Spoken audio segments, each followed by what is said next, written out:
आपण मैंने जानती विजु बाबू थिले स्वाधीनता संग्रामी जड़े शिल्पपति दक्ष पायलट एवं ओडिशा और ओडिया जाति को भल पाउथबा जड़े श्रेष्ठ राजनेता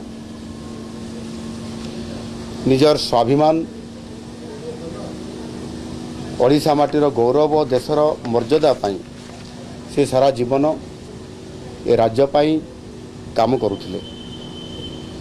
जीवन कौन सी परिस्थिति रे ओडिशार सम्मान और स्वाभिमान को से केबे मध्य सालिश करि नथिले आ सेहिथि पाई सारा ओडिशावासी तांकू विजु बाबू बोली उपाधि मध्य प्रदान करथिले एवं तांकू नै मध्य गर्व करुथिले। विजु बाबू संपूर्ण भाव रे ए ओडिशा को समृद्ध करिवा पाई स्वप्न देखिथिले।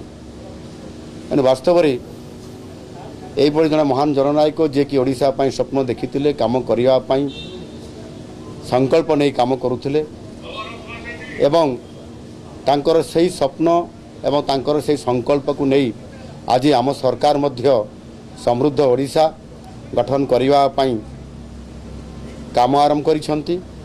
एणु निश्चित भाव रे ओडिशा गठन रे तांकर जो भूमिका थिला तांकर जो अवदान थिला एवं जो स्वप्न भी अधूरा रही जाइए ओडिशा को समृद्ध बनइबारे ओडिशा को विकसित राज्य में परिणत करिबारे एवं ओडिया अस्मिता को पुनर्जीवित करी विश्व दरबार में पहुँचाइबारे ताहा आम सरकार आज तांकर से स्वप्न को पूरा करबा पई संकल्प नैछंती एवं काम मध्य आरंभ करिसंती।